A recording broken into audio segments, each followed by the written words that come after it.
Friends, good friends. आज अगर मैं आपसे कलाम पर चर्चा करना शुरू करूं उससे पहले आज मैं आपसे कुछ सवाल पूछना चाहता हूं। हालेलुया। परिभाषा, what do you mean by a friend?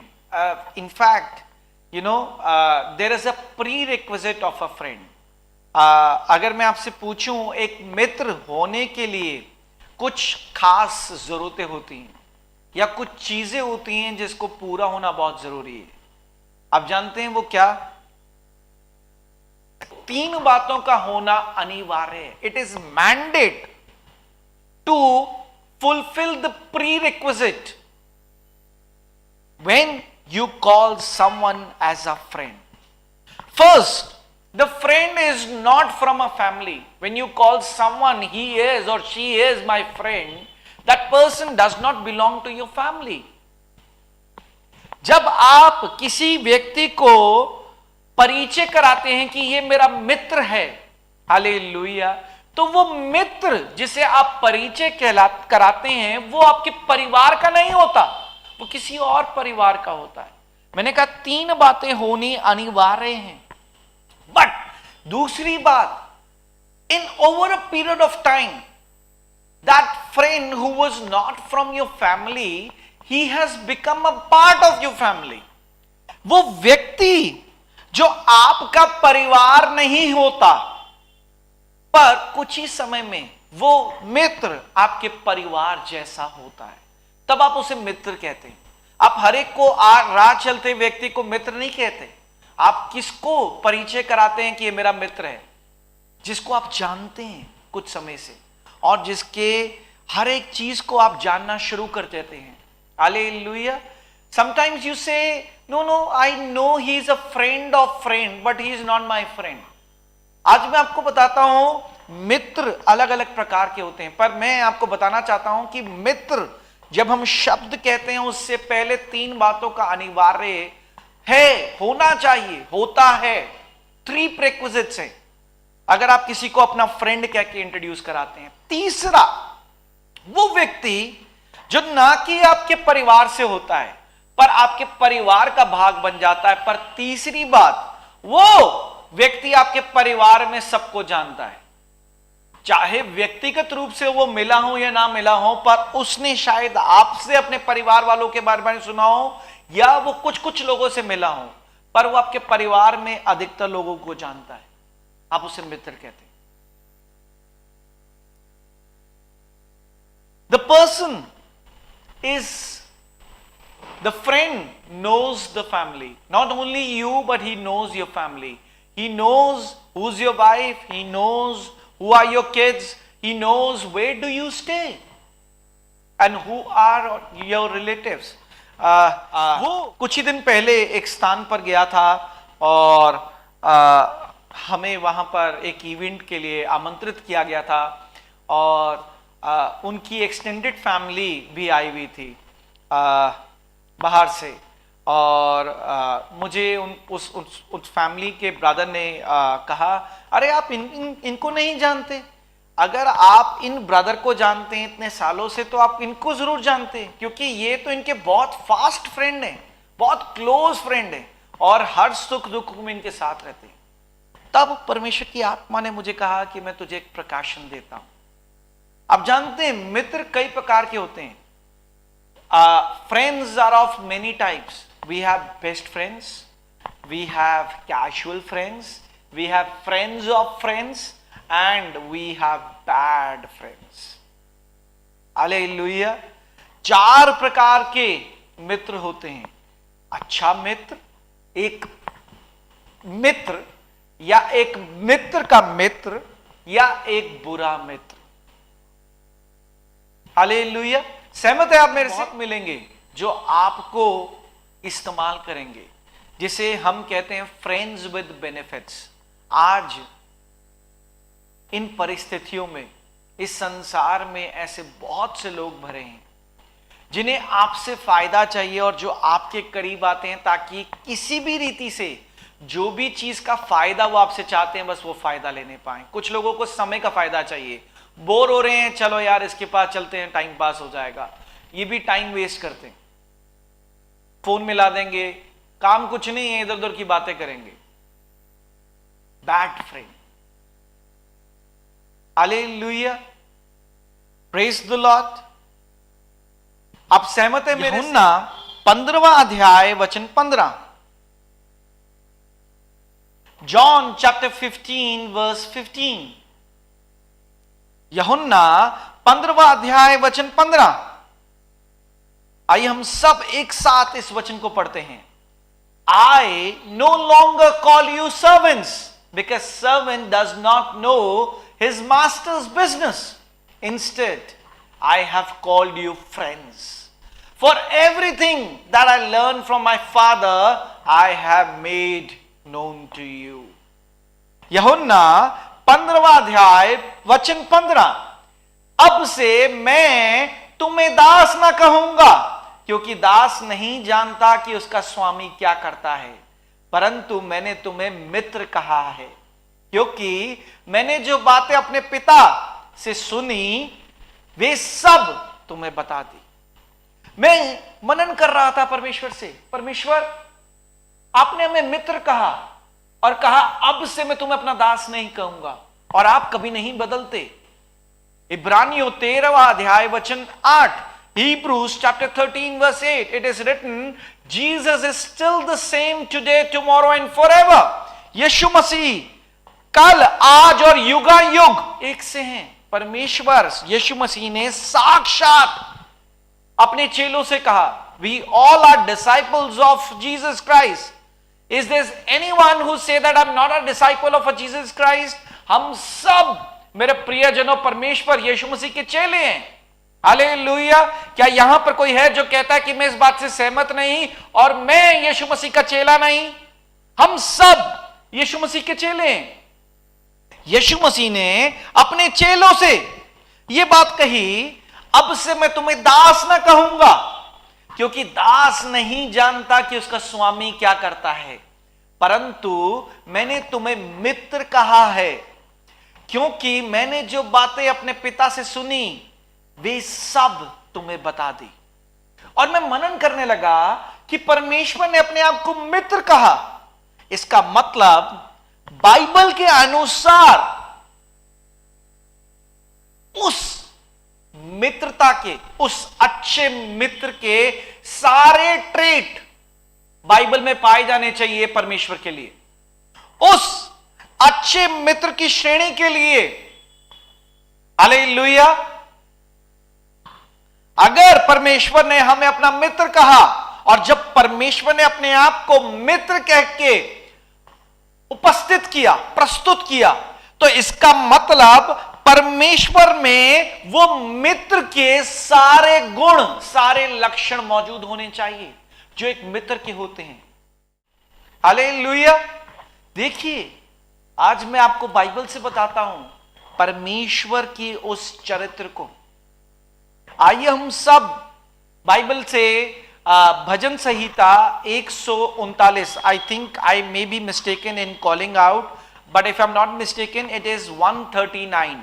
भजन संहिता 139, मुझे नहीं पता इसको हिंदी प्रोनाउंसिएशन में 139 सही कहते हैं कि नहीं, but if I am pronouncing it wrong then don't get deviated.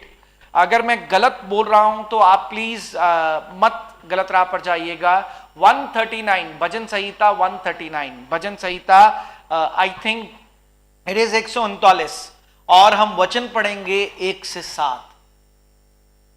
भजन संहिता 139 वचन पढ़ेंगे 1 से 7। मैं पहले अंग्रेजी अनुवाद में पढ़ूंगा और उसके बाद हिंदी अनुवाद में पढ़ूंगा। Lord, you have seen what is in my heart, you know all about me. You know when I sit down and when I get up. You know what I'm thinking even though you are far away. You know when I got to a work and when I come back home. You know exactly how I live. Lord, even before I speak a word, you know all about it. You are around me.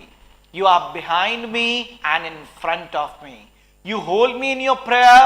I am amazed at how well you know me. It's more than I can understand. How can I get away from your spirit? Where can I go to escape from you? Hallelujah. देखिए, मैंने कहा आप में से कितनों ने लिखा है कि आपका मित्र आपको अच्छी तरह समझता है।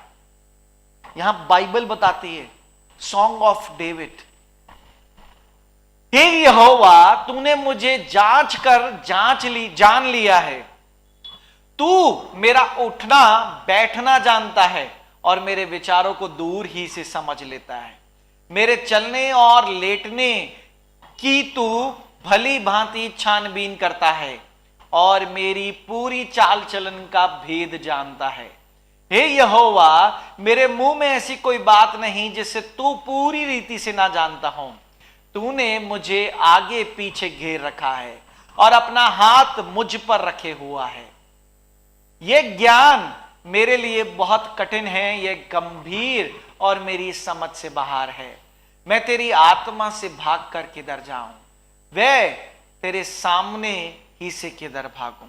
अगर आपको लगता है कि आपका मित्र सही रीति से पहचानता है आपको, तो आज मैं आपको बताता हूं कि परमेश्वर ने अपने आप को मित्र कहा। और यहां सॉन्ग ऑफ डेविड में परमेश्वर के उस चरित्र को आत्मा के द्वारा हम सब पर प्रकट किया गया। एक मित्र जिसने लिखा कि हमारा मित्र हमें समझता है। बाइबल कहती है परमेश्वर हमारे उठने बैठने को भी समझता है। आप कई बार अपने मित्र को बता सकते हैं, कहां है भाई तू, बड़े दिन हो गए तू नहीं मिला, तुझे क्या पता मैं किस दुख तकलीफ से गुजर रहा हूं। पर अगर आज आप यीशु मसीह को अपना मित्र बनाएंगे तो बाइबल बताती है वो आपका उठना बैठना, आना जाना और आपके सोच विचार को भी समझता है। आप उसे नहीं बताएंगे परमेश्वर मैं किस हाल में हूं। बाइबल बताती है वो तुम्हारे आंसुओं को जमीन पर गिरने से पहले स्वर्ग में जोड़ कर रखता है। हालेलुया। मैंने आपसे दूसरा सवाल एक मित्र के लिए किया था, जो कि यह था, how many of you written that your friend has always been on your side. आप में से कितने लोगों ने लिखा है कि आपका दोस्त हमेशा आपके साथ रहा है। Hallelujah, praise the Lord. आइए बाइबल हमें परमेश्वर के चरित्र के बारे में क्या बताती है। व्यवस्था विवरण 31वां अध्याय वचन 6, बुक ऑफ डियूटेरोनॉमी चैप्टर 31 वर्स 6। मैं पहले अंग्रेजी अनुवाद में पढ़ूंगा और उसके बाद हिंदी अनुवाद में पढ़ूंगा। मेरे प्रियजनों, be strong and courageous, do not be afraid और terrified because of them, for the lord your God goes with you, he will never leave you nor forsake you।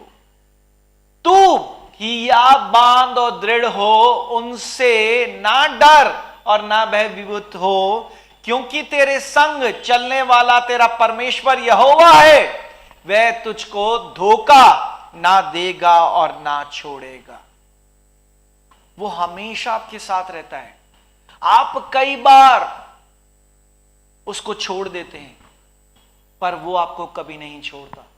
आप कई बार अपने चुनाव करते हैं कि परमेश्वर आप कुछ समय मुझे अपना एक व्यक्तिगत समय दो और मैं अपनी जीवन का सफर खुद चलना चाहता हूं, पर वो वहीं खड़ा रहता है और इंतजार करता रहता है कि कब आपको इस बात पर पश्चाताप होगा और आप कब वापस आओगे, ताकि उस सफर को, उस दोस्ती के सफर को वो दोबारा शुरू करने पाए। प्रकाशित वाक्य 3 अध्याय वचन 20, book of Revelation chapter 3 verse 20, it says, see, I stand at the door, I knock, whosoever hears the knocking and opens the door, I will enter to the gate and I will have food with him। परमेश्वर का कलाम कहता है प्रकाशित वाक्य 3 अध्याय वचन 20 में, मेरे प्रियजनों देख मैं द्वार पर खड़ा हूं, खटखटाता हूं, जो कोई मेरी खटखटाहट सुनता है और दरवाजा खोलता है, मैं भीतर आता हूं और उसके साथ भोजन करता हूं और वह मेरे साथ भोजन करता है। हम कई बार कहते हैं, अरे मुझे कुछ नहीं सुनना, मुझे परमेश्वर के बारे में कुछ मत बताओ। परमेश्वर वहीं खड़ा रहता है। कि जब तक कि आप दोबारा हृदय से पश्चाताप ना कर लो और उन कदमों को पीछे ना ले आओ ताकि परमेश्वर के साथ उस मित्रता के रिश्ते में दोबारा ना बढ़ जाओ, वो वहीं खड़ा रहता है, पर वो आपको कभी नहीं छोड़ता। वो आपको कभी नहीं छोड़ता, निरंतर वो आपके साथ बना रहता है। Hallelujah, praise the Lord. हमने तीसरा सवाल अपने प्रियजनों से करा था, जो कि दोबारा आपकी स्क्रीन पर दिखाया जाता है। How many of you written that your friend has always supported you in the bad phase of your life? आप में से कितने लोगों ने लिखा है कि आपके जीवन के बुरे दौर में आपके दोस्त ने हमेशा आपका साथ दिया? हालेलुया। आइए हम बाइबल में देखते हैं परमेश्वर के उस चरित्र को, the character, the trait of a god. Deuteronomy chapter 20 verse 4, व्यवस्था विवरण 20वां अध्याय वचन 4। मैं पहले अंग्रेजी अनुवाद में पढ़ूंगा और उसके बाद हिंदी अनुवाद में पढ़ूंगा। For the Lord your God is the one who goes with you to fight for you against your enemies to give you the victory. उस बुरे वक्त में आपका साथ देता है और आपकी सारी परेशानियों को वो लड़ता है ताकि आपके ऊपर कोई आँच ना आए, क्योंकि तुम्हारा परमेश्वर यहोवा तुम्हारे शत्रुओं से युद्ध करने और तुम्हें बचाने के लिए तुम्हारे संग चलता है। बैड फेस, एक बुरे दौर पर जब आप गुजरते हैं तो परमेश्वर को सबसे ज्यादा करीब पाते हैं, सबसे ज्यादा।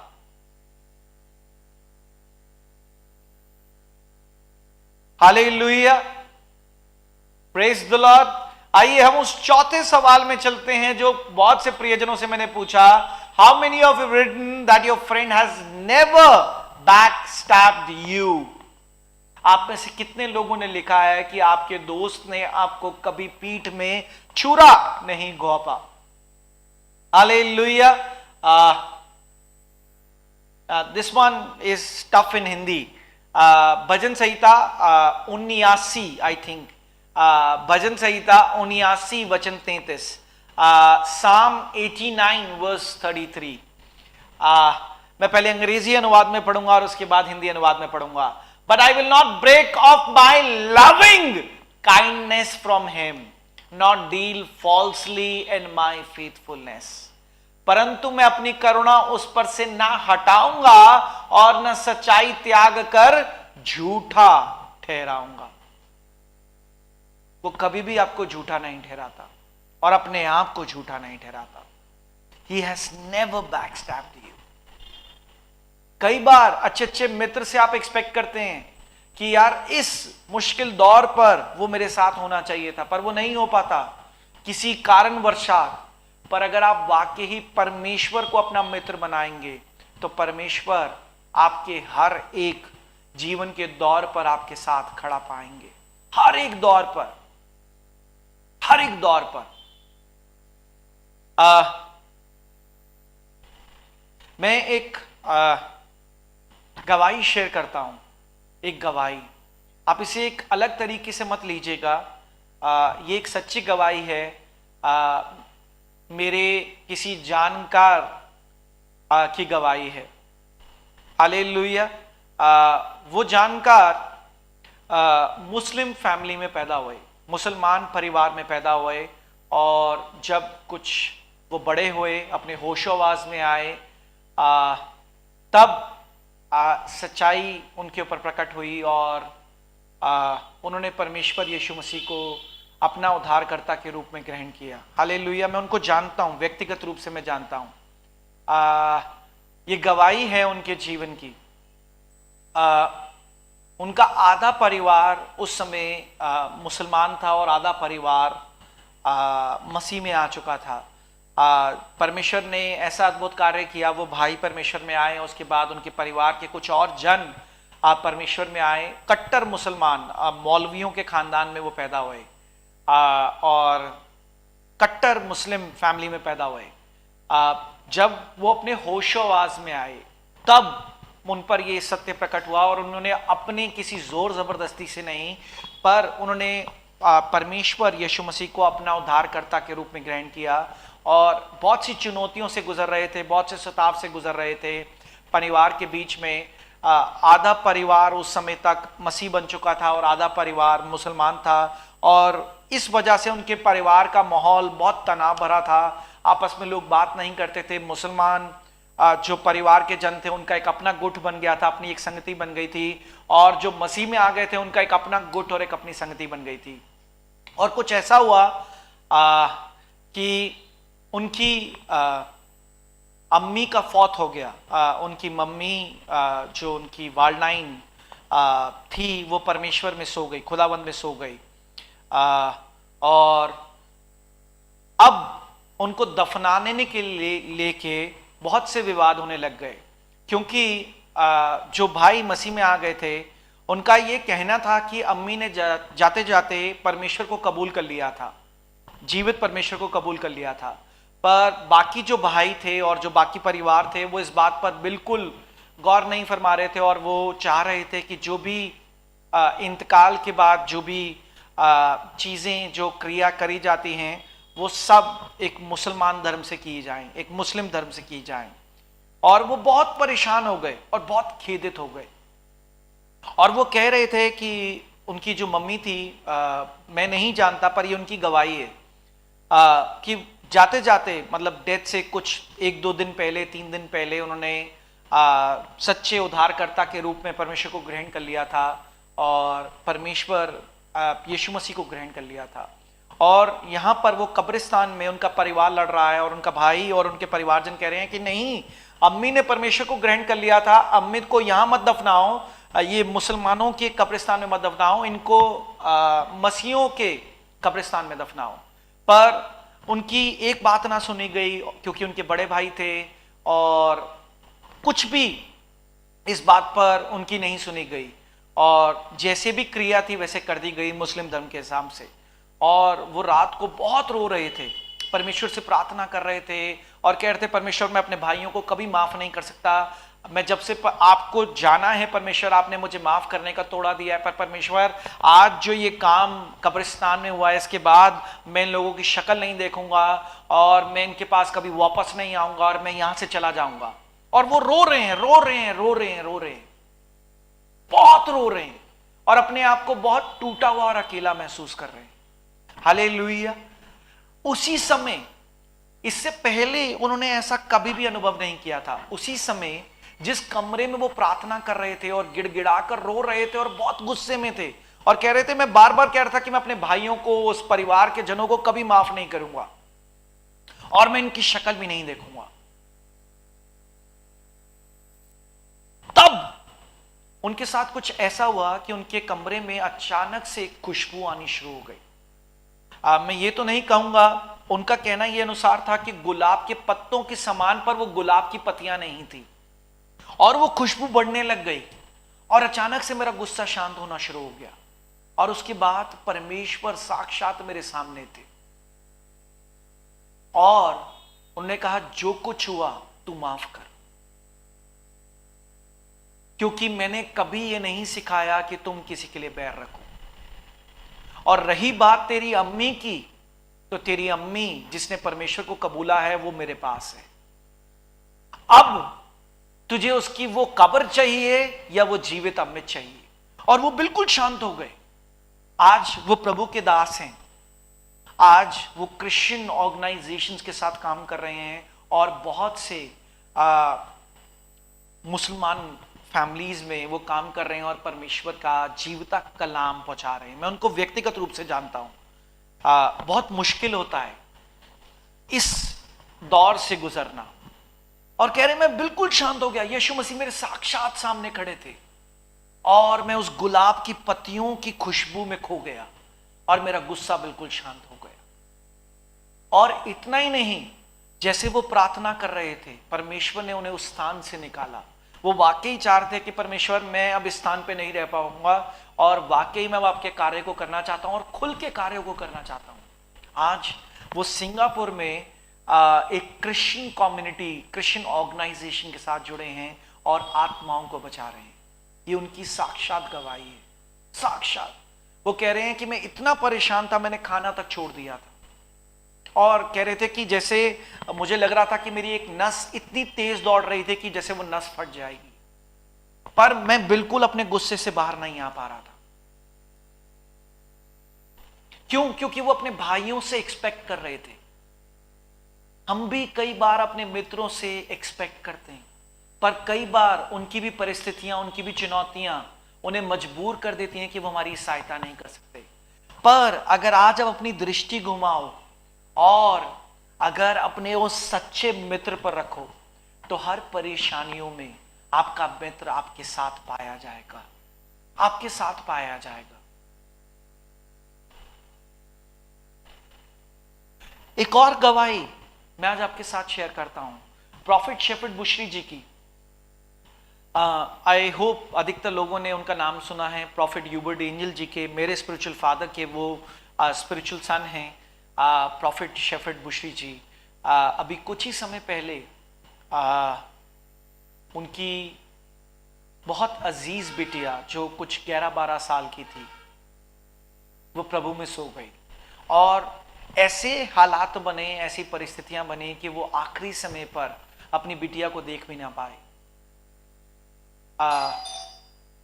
वो देख भी ना पाए। और अभी इस बात को ज्यादा समय नहीं हुआ, कुछ 2-3 महीने मुश्किल से, और मैं देख रहा था कि उनकी बिटिया जब कॉफिन में थी, वो अपने हाथ उठाकर मियां बीबी परमेश्वर को धन्यवाद कर रहे थे, और उन्होंने स्पेशल कमेंट लिखा था कि आप ये मत कहिए कि शैतान प्रबल हुआ। वो बाइबल से बता रहे थे कि जीवन और मृत्यु प्रभु के हाथ में है। मेरी बिटिया आज परमेश्वर की गोद में है और वहां खुश है, उसे वहां शांति मिले और हमें परमेश्वर शांति दे।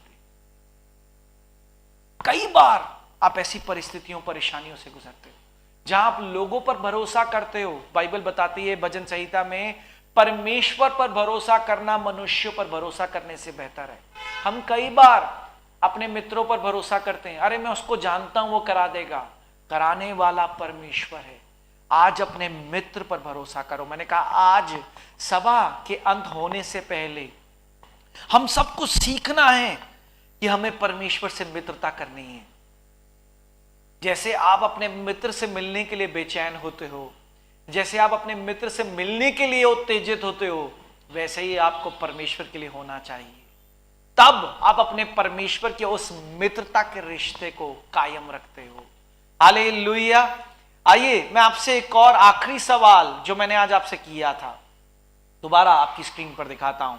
How many of you have written that your friend was on your side when no one was on your side? आप में से कितने लोगों ने लिखा है कि आपका दोस्त आपकी तरफ था जब कोई आपकी तरफ नहीं था? हालेलुया।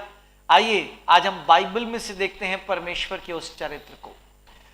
भजन संहिता 27वां अध्याय वचन 10, Psalm 27 वर्स 10। मैं पहले अंग्रेजी अनुवाद में पढ़ूंगा और उसके बाद हिंदी अनुवाद में पढ़ूंगा। Even if my father and mother abandon me, the Lord will hold me। मेरे पिता ने तो मुझे छोड़ दिया, मेरे माता पिता ने तो मुझे छोड़ दिया है, परंतु यहोवा मुझे संभाल लेगा। परमेश्वर तब भी आपके साथ बना रहता है, खड़ा रहता है, जब कोई भी आपके साथ नहीं होता। जब आपको लगता है कि आज अपने ही मुझे नहीं समझ रहे होते और तब आप प्रार्थना करते हो, तो परमेश्वर क्या कहता है? छोड़ और उन्हें माफ कर। वो तब भी आपके साथ बना रहता है। जब आप परमेश्वर से कहते हो परमेश्वर मैंने गलती करी, मुझे माफ करो, परमेश्वर अपनी आत्मा से भर देता है, वो तब भी आपके साथ बना रहता है। जब आप कहते हो परमेश्वर माफ करना, मैं कुछ दिन आपसे दूर था, आज मैं दोबारा आपकी छत्र छाया में पाया जाता हूं, परमेश्वर फिर आपको अपनी आत्मा से भर देता है। आप कहते हो परमेश्वर गलती हो गई, मैंने आपकी बात नहीं सुनी, माफी चाहूंगा, परमेश्वर फिर आपको अपनी आत्मा से भर देता है। वो कभी आपको नहीं छोड़ता। एक अच्छे मित्र का स्वभाव परमेश्वर यीशु मसीह में पाया जाता है, बना हुआ है। पर आज मैं आपको बताना चाहूंगा मेरे प्रियजनों कि मनुष्य पर भरोसा करने से बेहतर है परमेश्वर पर भरोसा करो। बहुत से लोग परमेश्वर पर भरोसा नहीं करते, मनुष्य पर भरोसा करते हैं। आज अपनी मित्रता को परमेश्वर के साथ करो। हालेलुया। आज अपनी मित्रता को परमेश्वर के साथ करो। मैं सिर्फ एक ही वचन के साथ समाप्त करना चाहूंगा। आपका मित्र, अगर आप किसी के अच्छे मित्र हैं, जब आप उसको दर्द में देखते हैं तो क्या आप प्रसन्न होते हैं? आज मैं आपसे एक सवाल, एक आखिरी सवाल इस सभा में करूंगा मेरे प्रियजनों। जब आप अपने प्रिय मित्र को दुख, तकलीफ, परेशानी, पीड़ा में देखते हैं तो क्या आप प्रसन्न होते हैं? कि मदद करते हैं और हम उसके लिए प्रार्थना करते हैं। देखिए, परमेश्वर यीशु मसीह हमारे लिए क्या करता है। आज मैं आपको बताना चाहता हूं मेरे प्रियजनों कि परमेश्वर यीशु मसीह हमारे लिए क्या करता है। आप हैरान हो जाएंगे इस बात को जानकर। मैं यहीं समाप्त करूंगा मेरे प्रियजनों, इस कलाम, इस वचन के साथ। शायद आप इस बात से अज्ञात हैं। आइए हम बाइबल से देखते हैं। रोमियो 8वां अध्याय वचन 34। Romans chapter 8 verse 34। मैं पहले अंग्रेजी अनुवाद में पढ़ूंगा और उसके बाद हिंदी अनुवाद में पढ़ूंगा। Who then is the one who condemns? No one. Christ Jesus, who died, more than that, who was raised to life, is at the right hand of God and is also interceding for us. फिर कौन है जो दंड की आज्ञा देगा? मसीह वह है जो मर गया वरन मुर्दों में से जी उठ गया और परमेश्वर की दाहिनी ओर और हमारे लिए निवेदन भी करता है। लिखा नहीं है करता था। करता है का मतलब वो निरंतर हमारे लिए परमेश्वर की दाहिनी ओर बैठकर अपने पिता से हमारे लिए निवेदन करता है कि परमेश्वर उन्हें माफ करो, उनकी गलतियों को माफ करो, उन पे किसी प्रकार का श्राप मत आने दो।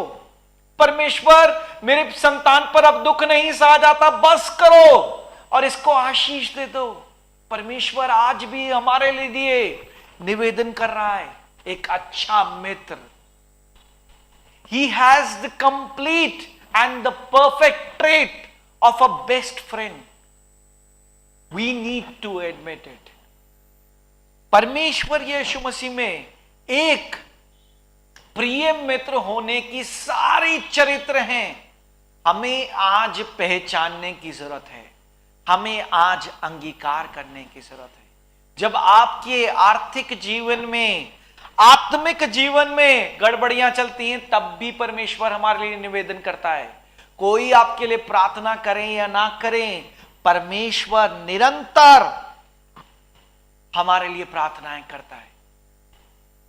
हमें परमेश्वर यीशु मसीह से मित्रता करने की जरूरत है। हालेलुया। आशा करता हूं, विश्वास करता हूं कि आज के कलाम से आप सभी को बरकत मिलती है।